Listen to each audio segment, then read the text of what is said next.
الحمد لله رب العالمين، والصلاة والسلام على أشرف الأنبياء والمرسلين وخاتم النبيين وقائد الغر المحجلين الوفد المتقبلين محمد وعلى آله وصحبه ومن تبعهم بإحسان ودعا بدعوتهم إلى يوم الدين. أما بعد فأعوذ بالله من الشيطان الرجيم. بسم الله الرحمن الرحيم. قال الله تبارك وتعالى: وإما ينزغنك من الشيطان نزغ فاستعذ بالله من الشيطان الرجيم. وقال النبي صلى الله عليه وسلم: الحمد لله الذي رد كيد الشيطان إلى الوسوسة.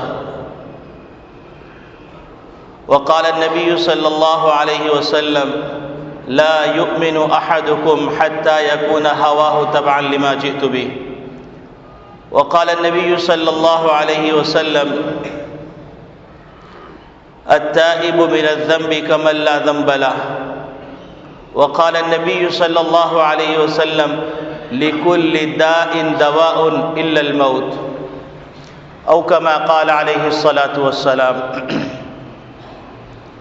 میرے محترم بزرگوں، عزیز دوستو، دینی اسلامی بھائیوں، ہم جس پرآشوب دور کے اندر ہیں، اس دور میں بے شمار قسم کے خطرات، بے شمار قسم کے وساوس، بے شمار قسم کے مسائل کے بھنور میں پھنس کر انسان چونچوں کا مربع بن گیا ہے.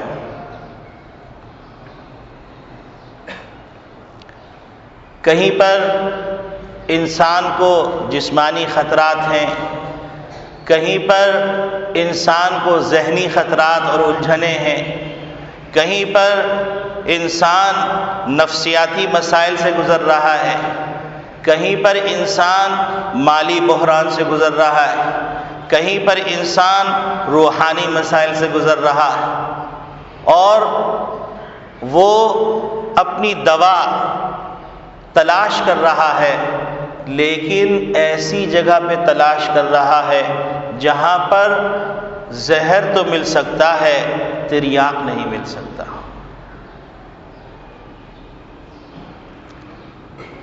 کیونکہ اللہ رب العالمین نے کائنات کے لیے جو قوانین بنائے ہیں وہ اٹل ہیں. سورج سے روشنی ہونی ہے سو ہونی ہے، چاند سے چاندنی ہونی ہے تو ہونی ہے،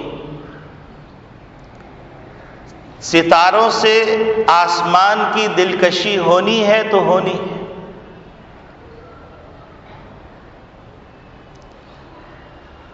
آم کی گٹلی سے آم کا درخت بننا ہے سو بننا ہے، کھجور کی گٹلی سے کھجور کا درخت نکلنا ہے نکلنا ہے، گندم کی بویائی سے گندم کی پیداوار ہونا ہے ہونا ہے. فلن تجد لسنت اللہ تبدیلا ولن تجد لسنت اللہ تحویلا. اللہ رب العالمین کے قوانین میں تبدیلی نہیں ہوتی. کوئی آدمی اپنے پاؤں اوپر کر لے، سر نیچے کر لے اور کہنے لگے کہ آسمان نیچے ہے اور زمین اوپر ہے، تو اس کو بیوقوف کہا جائے گا. اللہ رب العالمین نے اگر مسائل جس سے انسان گزر رہا ہے وہ مسائل نتائج کے نتیجے کی صورت میں وجود میں آ رہے ہیں، ایکشن کی صورت میں، ری ایکشن کی صورت میں وجود میں آ رہے ہیں، کیونکہ دنیا کے اندر اللہ رب العالمین نے قانون بنایا ہے ایکشن اور ری ایکشن فورس میں برابر ہو کر نتیجے میں برابر ہوتا. اگر آپ دیوار پہ کھینچ کے بال ماریے تو اسی شدت سے وہ ریباؤنڈ کرے گی. اللہ رب العالمین کے قوانین سے ٹکرائیے تو اس کے نتیجے میں جو سزائیں آئیں گی اسی فورس سے آئیں گی. یہ تو اللہ کا احسان ہے کہ وہ حلیم ہے، اللہ کا احسان ہے کہ وہ رحیم ہے، اللہ کا احسان ہے کہ وہ کریم ہے، اللہ کا احسان ہے کہ وہ غفور الرحیم ہے، اللہ کا احسان ہے کہ وہ حنان ہے، اللہ کا احسان ہے کہ وہ منان ہے، اللہ کا احسان ہے کہ وہ غفار ہے، اللہ کا احسان ہے کہ وہ پالنہار ہے، اللہ کا احسان ہے کہ وہ معبود حقیقی ہے، اللہ کا احسان ہے کہ وہ مالک الملک ہے، اللہ کا احسان ہے کہ وہ 70 ماؤں سے زیادہ محبت کرنے والا ہے، جس کے نتیجے میں انسان بھول بھلائیوں میں پڑ جاتا ہے، اور بھول بھلائیوں میں پڑھ کر انسان کبھی دعویٰ کرتا ہے کہ انا ربکم الاعلی، کہ میں ہی تمہارا پروردگار ہوں۔ اگر تھوڑی سی طاقت ملتی ہے تو انسان جو ہے اپنے ماتحت لوگوں کو سمجھنے لگتا ہے کہ وہ تنکے پتنگے اور چوہے اور گاجر مولی ہیں، اس سے زیادہ کچھ نہیں۔ تو میرے عزیز دوستو بھائیو، اللہ رب العالمین نے محمد عربی صلی اللہ علیہ وسلم کے ذریعے سے ہم کو جو دین عطا فرمایا وہ کامل اور مکمل دین ہے، اور دین کا مفہوم ہرگز عبادات تک محدود نہیں۔ دین ایک پورا آفاقی نظام ہے جس میں انفرادی زندگی سے لے کر اجتماعی زندگی تک، جس میں تہذیب و تمدن سے لے کر انسان کے معاملات اور معاشرت تک تمام چیزوں کو احاطہ کیے ہوئے ہے دین۔ یہاں ضمناً جو اس موضوع سے تعلق نہیں رکھتی لیکن عرض کرتا چلوں کہ ایک وقت آیا کہ مصر میں لوگوں نے اعلانات کیے کہ ہم فراعنہ کی اولاد ہیں، اور فرعون کی اولاد ہونے پر فخر کیا۔ اس کے نتیجے میں انہوں نے اپنے دین سے تصادم کا راستہ اختیار کیا۔ کوئی فرعون کی اولاد ہونے پہ فخر کرتا ہے، اور کوئی ابو جہل ابو لہب کی اولاد ہونے پہ فخر کرتا ہے، کوئی ہڑپا اور موہنجو داڑو اور ان تہذیب و تمدن پہ فخر کرتا ہے۔ تو یہ لمحہ فکریہ ضرور ہے۔ کیا ہمارے پاس اسلام نہیں؟ کیا ہمارے پاس نبی کریم صلی اللہ علیہ وسلم کی تہذیب اور کلچر نہیں ہے؟ کیا ہمارے پاس نظام زندگی گزارنے کے لیے اصول و ضوابط نہیں ہیں؟ کیا لباس اور رہن سہن اور کھانے پینے سے متعلق وہ بستیاں جن کو عذاب کے اندر غرق کر دیا گیا، ان بستیوں کی تہذیب کو دوبارہ آواز دی جائے، اس پہ فخر کیا جائے، اس پہ فیسٹیول منعقد کیے جائیں، اور اس کو امن کی آشا قرار دی جائے؟ امن اگر چاہیے تو مدینہ طیبہ سے ملے گا، امن اگر چاہیے تو بیت اللہ سے ملے گا، امن اگر چاہیے تو قرآن کے پیغام کے نتیجے میں ملے گا۔ اللہ سے بغاوت کی جائے اور پھر امن کا مطالبہ کیا جائے، جام اپنے لب سے ٹکرایا جائے اور پھر اس سے خیر کی برسات کی توقع کی جائے۔ بے شرمی، بے حیائی اور عریانیوں کو فیسٹیول کے نام پر عام کیا جائے، اور پھر اس سے ملک کے اندر امن کی توقع کی جائے۔ تو میرے عزیز دوستو بھائیوں، ہم ایسے عجیب پرآشوب دور سے گزر رہے ہیں کہ انسان مرض کو دوا سمجھ رہا ہے، کینسر کو، سرطان کو انسان تریاق سمجھ رہا ہے، زہر کے جام کو اپنے منہ کے لگا کر حلق میں انڈیلنے کو ہے۔ قرآن تو کہہ رہا ہے کہ پچھلی جتنی تہذیبیں ہیں ان تہذیبوں کو اگر تم دیکھتے ہو وَكُنْتُمْ عَلَى شَفَا حُفْرَةٍ مِّنَ النَّارِ، تم تو دیکھتے ہوئے لاوے کے سامنے کھڑے ہوئے تھے، اس کے اندر چھلانگ مارنے والے تھے۔ فَأَنْقَذَكُم مِّنْهَا، اللہ رب العالمین نے محمد عربی صلی اللہ علیہ وسلم سے دامن سے وابستہ ہو جانے کے نتیجے میں اس انگارے سے تم کو بچایا، پھر تم اس انگاروں کے اندر لوٹ کے جانا چاہتے ہو۔ روشن خیالی اس کا نام ہے یا تاریخی؟ ویلنٹائن ڈے منا کر آدمی محبت حاصل کرنا چاہتا ہے، نیو ایئر منا کر وہ محبت حاصل کرنا چاہتا ہے۔ وہ مدر ڈے اور فادر ڈے منا کر محبت حاصل کرنا چاہتا ہے، بیوقوف ہے وہ آگ سے برف کی تاثیر چاہتا ہے، وہ انگاروں سے برف کی ڈلی کی تاثیر چاہتا ہے، اور بھول جاتا ہے کہ دقات قلب المرء قائلۃ له ان الحیات دقائق و ثوانی، کہ دل کی دھڑکنیں پیغام دے رہی ہیں کہ جو 4 آدمیوں کے کندھے کے اوپر ایک لاش گئی ہے، اسی طرح کندھے پر تمہاری لاش بھی جانے والی۔ ہر انسان کو اس کا دل یہ پیغام دیتا ہے، تم ایک فانی بلبلے ہو، اگر تم کو بقا چاہیے تو بقا کے نظام میں آنا چاہیے، اگر تمہیں امن چاہیے تو امن اللہ نے کسی اور چیز میں رکھا، اگر تمہیں راحت چاہیے، سکون چاہیے تو اللہ رب العالمین کا اعلان ہے الا بذکر اللہ تطمئن القلوب، اللہ کے ذکر میں، اللہ کی یاد میں، قرآن کے دستور کے اوپر عمل کرنے میں اللہ نے اطمینان قلب رکھا۔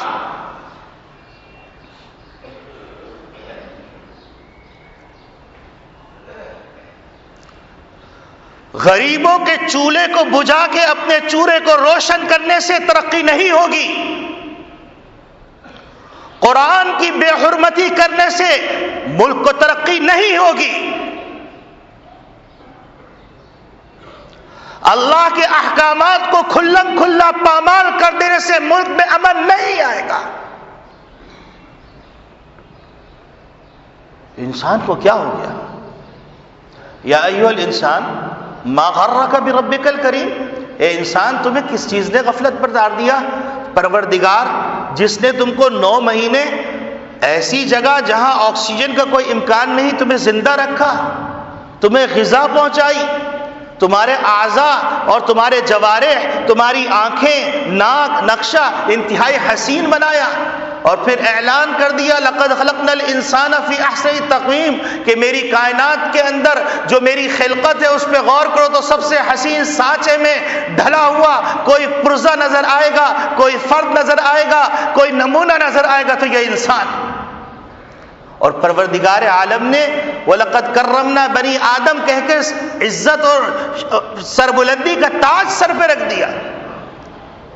وہ انسان کہہ رہا ہے کہ پروردگار موجودہ روشن خیالی کے زمانے میں امن کا راستہ کوئی اور ہے، سکون کا راستہ کوئی اور ہے، جاؤ جا کے پوچھو شرابیوں سے کہ شراب کا نشہ ٹوٹنے کے بعد وہ کہاں ہوتے ہیں، جاؤ جا کے زنا والوں سے پوچھو کہ زنا کرنے کے بعد وہ کس بے کلی اور بے قراری کا شکار ہوتے، چاہے فاعل ہو یا مفعول ہو۔ قسم خدا کی اللہ نے اس میں سکون نہیں رکھا۔ رقص و سرور کی محفلوں میں اللہ نے سکون نہیں رکھا، بینڈ باجے کی موسیقی کی آوازوں میں اللہ سکون نہیں رکھا۔ خون کی ندیاں بہہ رہی ہوں، غریب غریب تر ہوتا جا رہا ہو، امیر امیر تر ہوتا چلا جا رہا ہو، ظالم ظلم کی انتہا کو پہنچنے جا رہا ہو، اور غریب کا چولہا بجھ رہا ہو، ایسے حالات کے اندر رقص و سرور کی محفلوں کا انعقاد کرنا اور اس سے اللہ کے بارے میں یہ فیصلہ کرنا اللہ رب العالمین آسمان سے رحمت کی بارشیں عطا کریں گے، اللہ رب العالمین رزق کی فراوانی عطا کریں گے، تو بڑے ڈر کی بات ہے، بڑی جرأت کی بات ہے، بڑی بے غیرتی کی بات ہے۔ تو میرے عزیز دوستو بھائیو، اللہ رب العالمین نے جہاں زہر پیدا کیا ہے تو وہاں زہر کا تریاق بھی پیدا کیا ہے۔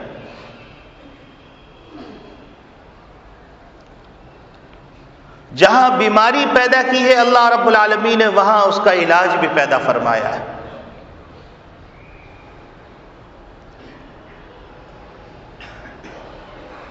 میرے عزیز دوستو بھائیو، سمندر پر اللہ کی بادشاہت ہے۔ اللہ اگر غضبناک ہو گئے اور اللہ نے سمندر کو حکم کہہ دیا کہ میرے ساحل پر یہ میری بغاوت پر آمادہ ہو گئے ہیں، ذرا ہماری طاقت کی ایک جھلک تو ان کو دکھا دو۔ کیا سونامی کی آواز سے لرزتے ہوئے نہیں آتے؟ قلوب لرزتے نہیں؟ جاؤ جا کے نیٹ پہ دیکھو کس طریقے سے لوگ چیختے بھاگ رہے ہیں اور سونامی کس طرح ان کو نگلتا چلا جا رہا ہے۔ جاؤ اس جزیرے والوں سے پوچھو جس جزیرے پہ کھڑے ہو کر ایک شخص نے بڑے غرور سے کہا تھا کہ ہم اپنا نظام لے کے آئیں گے، اور قرآن کو پٹھا تھا اور کہا تھا کہ جاؤ جا کے اللہ سے کو ہمارا کچھ کریں۔ اللہ کو جوش آ گیا، اللہ کی غیرت کو جوش آ گیا، زمین پھٹی، وہ پورا جزیرہ اندر درپسن ہو گیا۔ یہ موجودہ زمانے کی بات ہے۔ کتنا اللہ کے غضب کو دعوت دو گے؟ کیوں اپنی وجہ سے معصوم انسانوں کو ضائع کرنا چاہتے ہو؟ جب اللہ کا غضب آتا ہے، قرآن کے اندر آتا ہے وَاتَّقُوا فِتْنَةً لَا تُصِيبَنَّ الَّذِينَ ظَلَمُوا مِنْكُمْ خَاصَّةً، اللہ کے اس عذاب سے، اس امتحان سے، اس آزمائش سے ڈرو جو صرف ظالمین کو نہیں پہنچے گا بلکہ خس و خاشاک کی طرح سب کو بہا لے جائے گا۔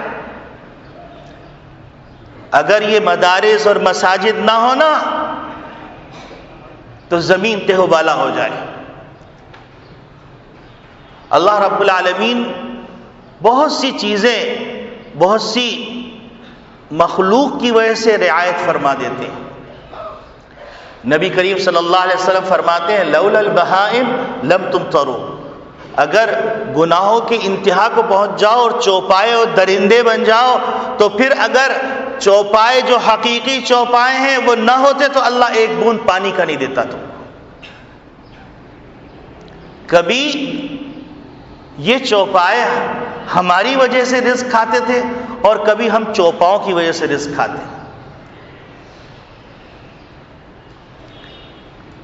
اللہ رب العالمین نے عجیب عجیب چیزیں اپنی کائنات میں پیدا کی، لیکن دیکھنے والی آنکھیں چاہیے، سوچنے والا دماغ چاہیے، معرفت کے ساتھ دھڑکنے والا دل چاہیے۔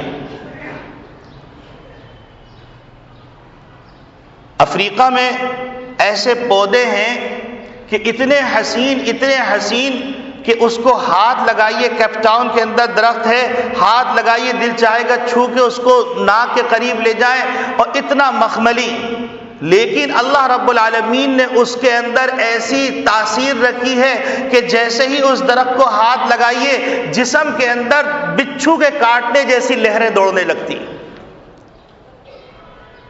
تو ضروری نہیں کہ ہر خوبصورت چیز خوبصورت ہو بھی۔ اور پھر اللہ کا احسان دیکھیے کہ جہاں پر اس خطرناک پودے کو پیدا کیا ہے اسی جڑ کے اندر اسی کا بیج ایسا پیدا فرمایا ہے کہ اگر اس کی سوزش پیدا ہو جائے تو اس کی جڑ سے وہ بیج نکال کے مل لیجئے، سوزش ختم ہو جائے۔ یہ اللہ ہے کہ اگر بیماری پیدا کی تو اس کا تریاق بھی پیدا کیا ہے۔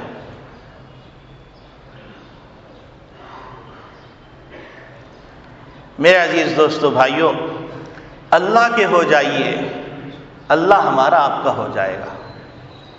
اللہ کی مان لیجئے، پھر آپ کی خواہش سے پہلے اللہ چیزیں عطا کر دے گا۔ تو میرے عزیز دوستو بھائیوں، ایک طرف ایسا پرآشوب دور کہ صبح ہوئی تو شام کا پتہ نہیں، شام ہوئی تو صبح کا پتہ نہیں، اور یہ بھی پتہ نہیں کہ جو میرا محبوب باہر گیا ہے تو وہ خیریت سے واپس بھی آئے گا یا یہ اس عورت کی آنچل اس کے سر سے اتر جائے گا۔ ایسے دور کے اندر لوٹنا چاہیے تھا، رجوع اللہ کرنا چاہیے تھا، اللہ سے معذرتیں کرنی چاہیے تھی، اللہ سے معافیاں مانگنی چاہیے تھیں، نہ کہ کھلواڑ کیا جائے، رقص و سرور کی محفلیں منعقد کی جائیں۔ اللہ رب العالمین نے مختلف جسمانی بیماری ہو یا روحانی بیماری ہو، ان دونوں بیماریوں کے لیے انسانوں کے لیے، جن کو انسان کہا جائے، انسانوں کے لیے علاج بھی عطا فرمایا ہے۔ نبی اکرم صلی اللہ علیہ وسلم پر 2 صورتیں نازل کی گئیں۔ نبی کریم صلی اللہ علیہ وسلم پر ایک سورت سورۃ الفلق نازل کی گئی، ایک سورت سورۃ الناس نازل کی گئی، اور اس کا واقعہ کچھ ایسا ہوا کہ نبی کریم صلی اللہ علیہ وسلم کے اوپر یہودیوں نے جادو کر دیا، جس کے نتیجے میں نبی کریم صلی اللہ علیہ وسلم ایک کام کر لیتے، پھر خیال ہوتا کہ شاید یہ کام میں نے نہیں کیا، تو اللہ رب العالمین نے فرشتے بھیجے اور فرشتوں نے بتلایا کہ آپ پر جادو کیا گیا ہے اور 11 گٹھیں باندھی گئی ہیں، فلاں کنویں کے اندر وہ بال دفن کیا گیا ہے، ڈالا گیا ہے، اور فلاں یہودی نے کیا ہے۔ تو نبی کریم صلی اللہ علیہ وسلم کے اوپر یہ آیات نازل ہوئیں، تو ہر آیت پڑھتے قل اعوذ برب الفلق، ایک گٹھا کھولتے، من شر ما خلق دوسری گٹھا کھولتے، ومن شر النفاثات فی العقد تیسری گٹھا کھولتے، ومن شر حاسد اذا حسد چوتھی گٹھا کھولتے۔ اس طرح نبی کریم صلی اللہ علیہ وسلم نے 11 گٹھیں کھولی اور سحر ٹوٹ گیا۔ تو اللہ رب العالمین نے ان 2 صورتوں کے ذریعے سے ہم کو صبح و شام اس بات کی طرف متوجہ کیا ہے کہ اے انسانوں، تمہارے دشمن تمہارے سوچ سے زیادہ ہیں۔ کچھ دشمن وہ ہیں جن کو تم دیکھ سکتے ہو، کچھ دشمن وہ ہیں جن کو تم دیکھ نہیں سکتے۔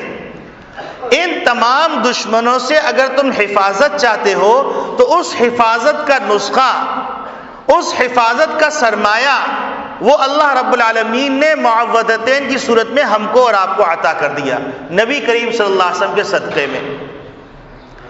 پہلی صورت سورۃ الفلق ہے، اور آپ صلی اللہ علیہ وسلم ساری زندگی اس کو اہتمام سے سونے سے پہلے پڑھا کرتے، اور آپ صلی اللہ علیہ وسلم ان صورتوں کو پڑھ کر اپنے دست مبارک پر دم فرماتے اور پورے جسم پر ہاتھ پھیر لیتے۔ تو اس سے ہم کو معلوم یہ ہوا کہ یہ صورتیں اس پرآشوب دور کے اندر بہت زیادہ اہمیت اختیار کر گئی، کیونکہ اس زمانے میں معلوم نہیں کہ جو آپ سے ہنس کے مل رہا ہے وہ آپ کا محبوب بھی ہے یا نہیں، یہ بھی معلوم نہیں کہ وہ آپ کا وفادار بھی ہے کہ نہیں، یہ بھی معلوم نہیں کہ وہ انسان بھی ہے یا نہیں۔ اور بعض لوگوں نے مذاق سے کہا تھا، لیکن آج تو واقعتاً ایسا حال ہوگا کہ کسی سے ہاتھ ملائیے تو پھر اپنی انگلیاں چیک کر لیجئے کہ آپ کی کوئی انگلی تو اس کے ہاتھ میں نہیں رہ گئی۔ ایسے پرآشوب دور کے اندر ان 2 صورتوں کا اہتمام ضرور کرنا چاہیے، ایک قل اعوذ برب الفلق اور ایک قل اعوذ برب الناس۔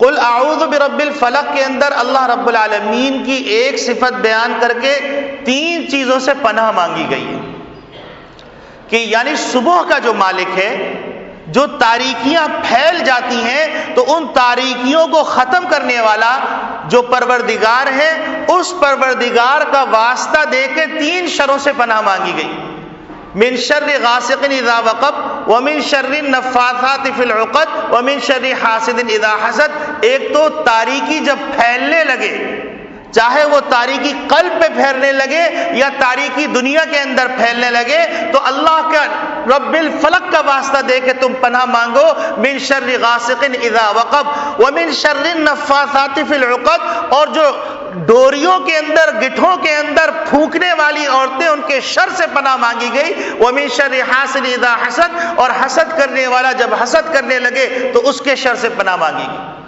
تو یہاں پر اللہ رب العالمین نے اپنی ایک صفت ذکر کی اور 3 چیزوں سے پناہ مانگنے کا طریقہ بتلایا۔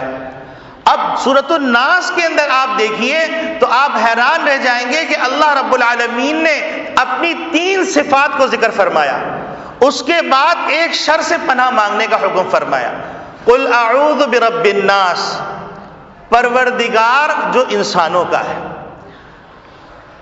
ملک الناس جو لوگوں کا بادشاہ ہے، الہ الناس جو لوگوں کا معبود ہے۔ یہ اللہ کی 3 صفات ذکر کی۔ اب جو پالنہار ہوگا تو ظاہر سی بات ہے وہ اپنی چیز کا خیال رکھے گا، جو بادشاہ حقیقی ہوگا ضرور وہ اپنی رعایا سے غافل نہیں ہوگا، اور الہ الناس جس کی معبود حقیقی کی پرستش کی جا رہی ہوگی وہ معبود حقیقی اپنے عبادت گزاروں کا خیال رکھے گا۔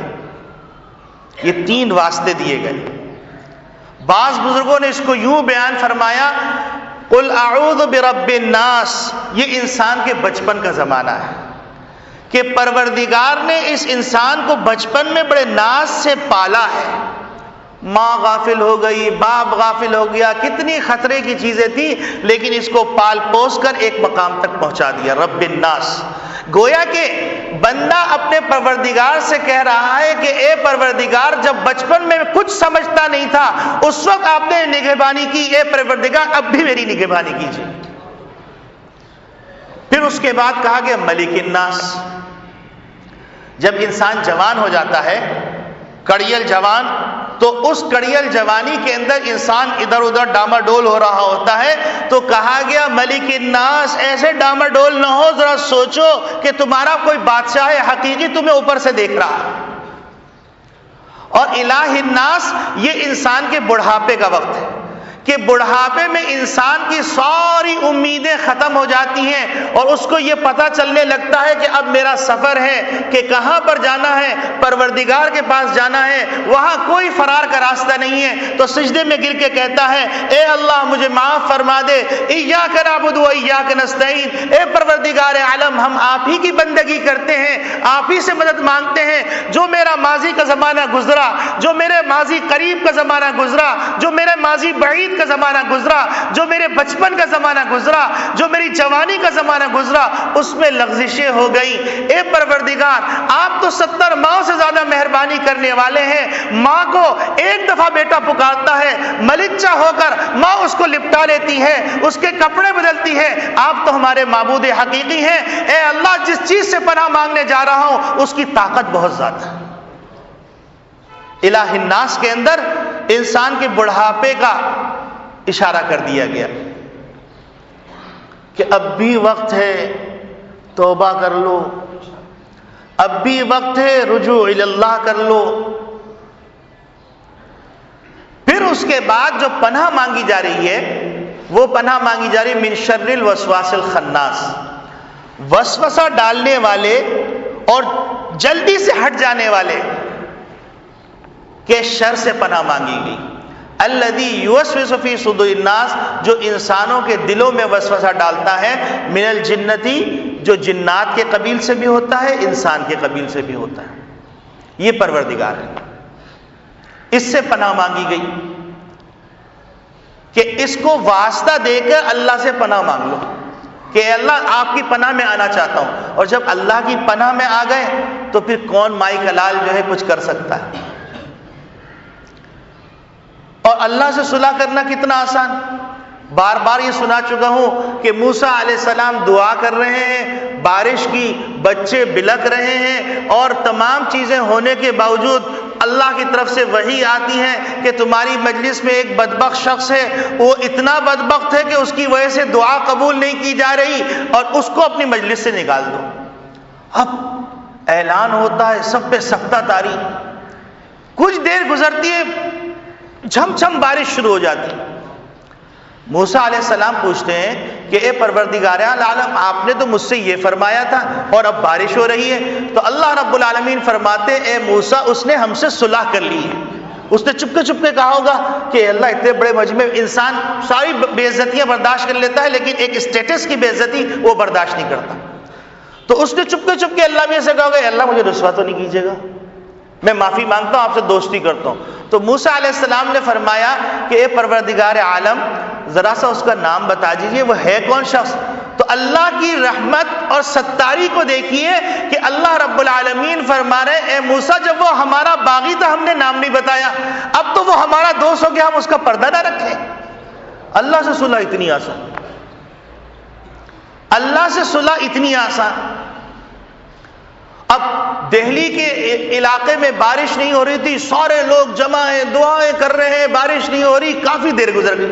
ایک نوجوان گزر رہا تھا، اس نے لوگوں کو دیکھا رو رہے ہیں، پوچھا بھائی کیا بات ہے؟ تو انہوں نے بتایا دہلی میں قحط پڑا ہوا ہے، بارش نہیں ہو رہی، ہم سب دعا کر رہے ہیں اور یہ وقت ہو گیا ابھی تک دعا قبول نہیں ہو رہی۔ وہ گیا ایک اونٹنی تھی، اس اونٹنی کے اوپر کوئی بیٹھا ہوا تھا، وہاں پر جا کے دعا کی، بارش شروع ہو گئی۔ لوگوں نے پوچھا کہ بڑے تم مستجاب الدعوات ہو، تمہاری دعا قبول ہو گئی؟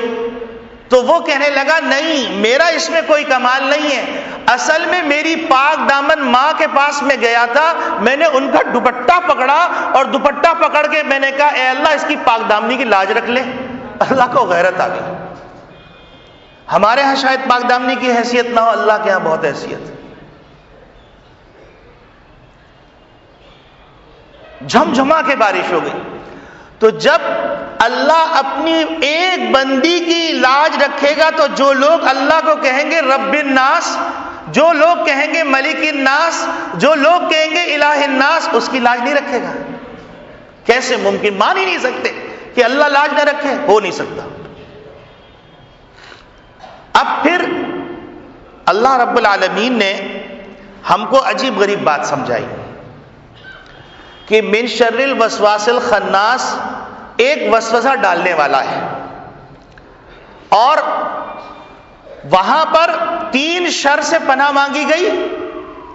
من شر ما خلق، ما خلق یعنی جو بھی مخلوق شر پہنچانے والی ہے سورہ فلق کے اندر، چاہے وہ انسانوں سے ہو، جنات سے ہو، سانپ ہو، بچھو ہو، جادوگر ہو، حاسد ہو، ظالم ہو، کوئی قسم کے شریر ہو، سب سے پناہ مانگی گئی، لیکن ایک واسطہ دیا گیا۔ اور یہاں پر چونکہ شر بہت بڑا ہے، اور وہ شر ہے ابلیس کا شر اور ابلیس کے پیروکاروں کا شر، تو اس لیے اللہ رب العالمین نے سکھلایا کہ 3 ناموں کا واسطہ دو، اس کے بعد مانگو، پھر اللہ تمہاری مدد کریں گے۔ اور ابلیس کے اندر پاور کتنا ہے؟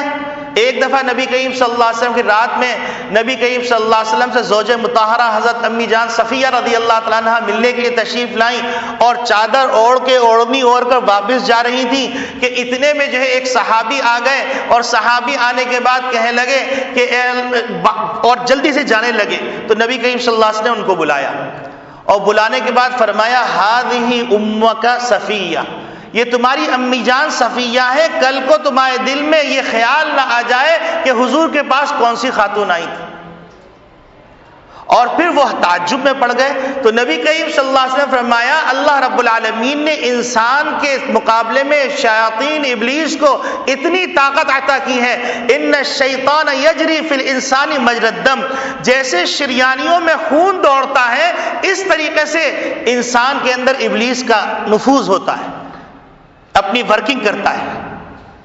اور پہلے زمانے میں لوگ کہتے تھے کہ یہ کیسے پاسبل ہے، آج اینجیوگرافی اور ایسی ایسی چیزیں وجود میں آ گئی کہ یہاں سے ایک چھوٹا سا کیمرہ داخل کیا جاتا ہے، وہ قلب تک پہنچتا ہے، اور قلب تک پہنچنے کے بعد اندر کی پوری پکچر دے رہا ہوتا ہے۔ تو بعض دفعہ اللہ والوں کو ایسی معرفت حاصل ہو جاتی ہے کہ وہ قلب کے اندر جھانک لیتے ہیں، اور جھانکنے کے نتیجے میں وہ ایسی باتیں کر جاتے ہیں جس سے انسان ہکا بکا رہ جاتا ہے۔ تو میرے عزیز دوستو بھائیو، اللہ کے لیے ہم شیاطین سے بھی پناہ مانگیں، اور وہ تمام برے اعمال جن کا سورہ فلق میں تذکرہ کیا ان سے بھی پناہ مانگیں۔ اب اس شیطان کے وسوسے کے مختلف قسم کی اس کی بھی ٹیکنالوجی ایڈوانس ہے، یہ بھی بڑی ایڈوانس ٹیکنالوجی لے کے آتا ہے، اور صرف یہ اکیلا ابلیس نہیں ہے بلکہ ابلیس کے بہت سارے شتونگڑے ہوتے ہیں۔ جیسے گنڈا ایک سرغنہ ہوتا ہے، پھر اس سرغنے کے بہت سارے کارندے ہوتے ہیں، تو اسی طریقے سے ابلیس سرغنہ ہے اور اس کے کارندے شیاطین ہیں۔ اور ابلیس سب سے زیادہ خوش ہوتا ہے ایک ایسے عمل سے جس عمل کو آج کل لوگوں نے شیر مادر سے زیادہ عزیز کر لیا ہے۔ ایک موقع پر ابلیس نے سمندر کے اوپر اپنا تخت قائم کیا، اپنی محفل لگائی، سمندر پہ اس کا تخت قائم ہوتا ہے، بخاری کی روایت سے معلوم ہوتا ہے۔ عالی شان تخت قائم کیا اور اپنے کارندوں سے کارگزاری لینے لگا، اور کارگزاری لینے کے بعد ان سے پوچھنے کا تم نے کیا کیا، تم نے کیا کیا، تم نے کیا کیا؟ تو ایک نے کہا کہ میں نے ایک آدمی نماز کے جاتا اس کو نماز سے روک دیا، اس نے کہا اچھا ٹھیک ہے۔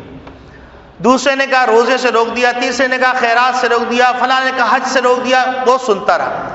ایک چھوٹا ابلیس کا کارکن آیا، اس نے کہا کہ میں نے ایک کام کیا ہے۔ انہوں نے کہا کیا؟ کہ اس نے کہا کہ میں نے یہ کام کیا، دو میاں بیوی بڑے ہنسی خوشی رہتے تھے، ان میاں بیوی کے درمیان میں نے توڑ کروا دی۔ تو وہ اپنی جگہ سے اٹھا، اٹھنے کے بعد اس کو گلے سے لگایا اور کہا واقعی کام تم نے کیا ہے۔ تو اب آج دیکھ لیجئے معاشرے کے اندر توڑنے کی تدبیریں بہت ہو رہی ہیں، جوڑنے کی تدبیریں نہیں ہو رہی، اور یہ ابلیس کا سب سے بڑا کام ہے۔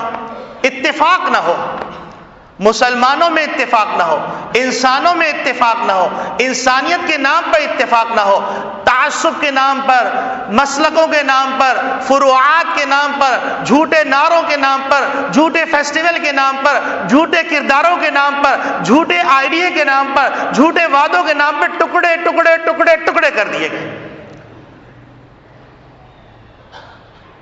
تو ابلیس کے کارندے یہ کام کرتے ہیں، اور قرآن کریم میں یہ بات واضح ہے کہ من شر الوسواس الخناس کے اندر من الجنتی والناس ذکر کیا، یعنی جن ورکنگ کرتے ہیں تو وہاں انسانوں کے اندر بھی ایسے لوگ ہوتے ہیں جو شیاطینی ورکنگ کرتے ہیں، وہ شیطان کے کارکن ہوتے ہیں۔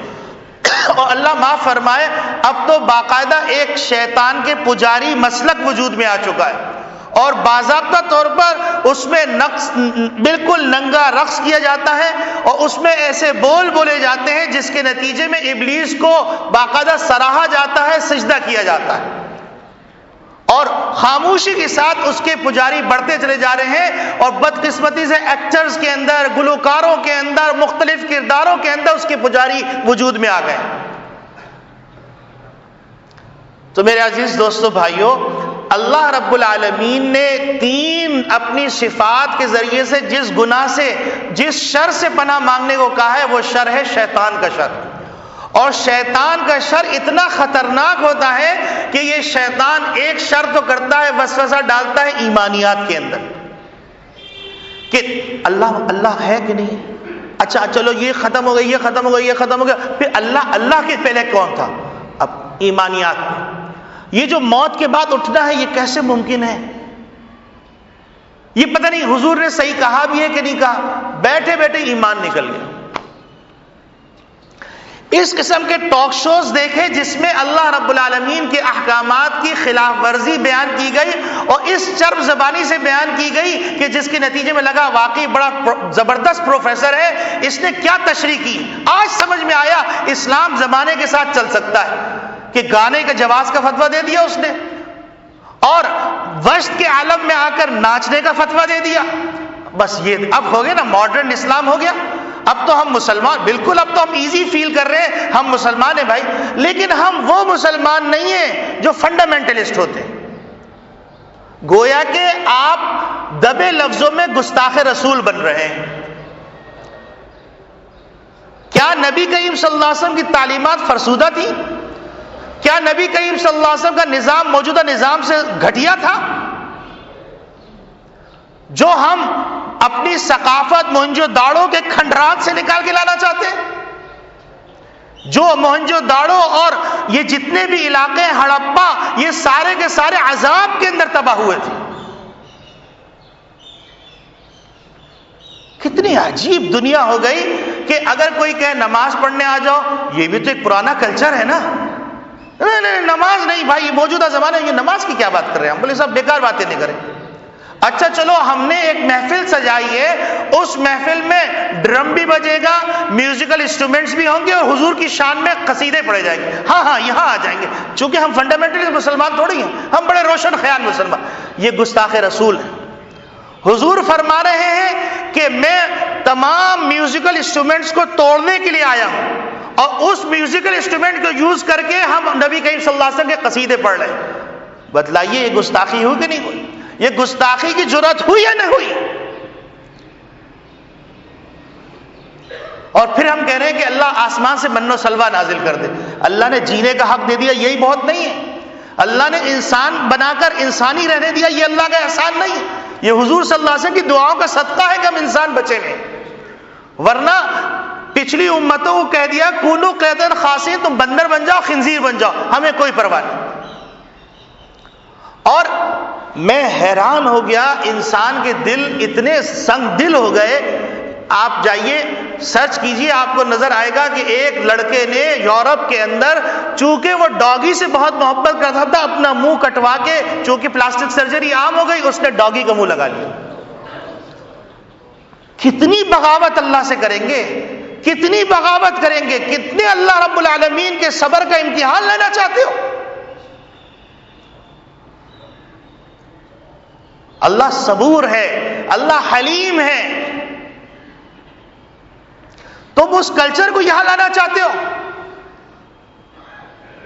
جس کلچر کے اندر ماں بیٹی اور باپ بیٹے، ان کے آپس میں کوئی رشتہ نہیں ہے سوائے ہائے اور بائے کے،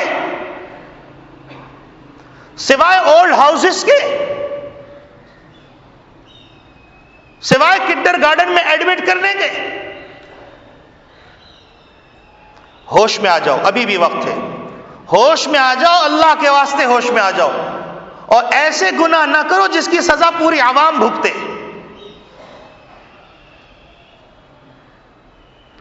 تو میرے عزیز دوستو بھائیو، اللہ رب العالمین نے کہا کہ ایمانی وسوسہ آئے تو اس کا علاج یہ ہے کہ من شر الوسواس الخناس، سورہ فلق، سورۃ ناس پڑھا کرو۔ اسی طریقے سے اگر وسوسہ عبادات کے اندر آ رہا ہے، عبادات کے مقدمات میں آ رہا ہے کہ وضو کرنے جا رہے ہیں، خیال ہوا یہ کونی چھوٹ گئی ہوگی، پھر دھو رہے ہیں، پھر یہ چھوٹ گیا ہو گیا، پھر دھو رہے ہیں، شاید پیشاب کا قطرہ نکل گیا ہو گیا، پھر دھو رہے ہیں۔ آپ دیکھیے، دو مثالیں دوں گا، آپ کو علاج سمجھ میں آ جائے گا۔ نبی کریم صلی اللہ علیہ وسلم کی خدمت میں ایک صاحب آئے، ان کو اس قسم کا وسوسہ ہو جاتا ہے، میرا وضو ٹوٹ جاتا ہے، میرا وضو ٹوٹ جاتا ہے۔ آپ صلی اللہ علیہ وسلم نے ان سے فرمایا، جاؤ وضو کرو اور نماز پڑھو، کوئی وضو نہیں ٹوٹتا، وضو اس وقت ٹوٹے گا جب تمہیں بدبو آئے یا آواز آئے۔ اب دیکھیے نبی کریم صلی اللہ علیہ وسلم نے دوا بتائی۔ اتنے کڑ مغز ہو گئے جو لوگ کہتے ہیں کہ ہم قرآن کو خود پڑھ کے سیکھیں گے، حدیث کو خود پڑھ کے سیکھیں گے، تو انہوں نے یہ فتویٰ دینا شروع کر دیا کہ حضور نے فرمایا کہ جب تک بدبو نہ آئے اور جب تک آواز نہ آئے وضو نہیں ٹوٹتا۔ وضو ٹوٹ رہا ہے، نمازیں پڑھ رہے ہیں۔ آپ مجھے بتلائیے، ایک آدمی کی انجیوگرافی ہوئی ہے یا اوپن ہارٹ سرجری ہوئی ہے، اس کو ڈاکٹر نے دوائیں دی، اس سے وہ صحت یاب ہو رہا ہے، کوئی باولا اس دوا کو لے کے کھانا شروع کر دے تو کیا ہوگا؟ حضور نے ایک بیمار کو علاج بتلایا کہ تمہیں وسوسے کی بیماری ہو رہی ہے تو اس کا علاج یہ ہے کہ ایک دفعہ وضو کر لو اور چھوڑو، بس چھوڑو، کیونکہ وسواس اور ولہان جو شیطان ہے یہ تمہیں نماز کے اندر اور وضو کے اندر تنگ کرتے رہے۔ دوسری مثال، حضرت گنگوہی رحمت اللہ علیہ ایک دفعہ وضو کر کے تشریف لے جا رہے تھے تو ان کو خیال آیا کہ شاید میری یہ کوہنی سوکھی رہ گئی، انہوں نے کہا جا کے جو دوبارہ دھو لیا۔ پھر اس کے بعد تھوڑا سا چلے، پھر خیال آیا کہ یہ دوسری کوہنی خشک رہ گئی، پھر انہوں نے اس کو جا کے دھو لیا۔ پھر چلنے لگے، پھر خیال آیا کہ شاید میری ایڑی خشک رہ گئی۔ تو جب یہ تیسری دفعہ خیال آیا تو کہیں گے اچھا آپ ہیں ابلیس صاحب، میں بغیر وضو کے نماز پڑھوں گا۔ اس کے بعد جو ان کو خیال ہی نہیں آیا۔ تو ہم ابلیس کی تو سن لیتے ہیں لیکن اللہ رب العالمین کی نہیں سنتے، اللہ کے رسول کی نہیں سنتے۔ اب اگر کسی مولوی نے یہ علاج بتلا دیا تو کہیں گے یہ دیکھو مولوی سارا مرتد ہو گیا ہے، وضو کرنے سے روک رہا ہے۔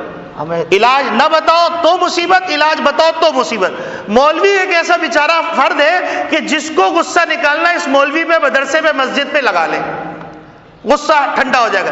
بیوی کا غصہ، گھر میں لڑکے آئے غصہ، بیٹوں کا غصہ، مسجد میں مؤذن کو ڈانٹا، تمہارا دماغ خراب ہو گیا، ایسے ساتھ دیتے ہو، یہ سب کیسے رکھی ہوئی ہے؟ اللہ اکبر بھیا۔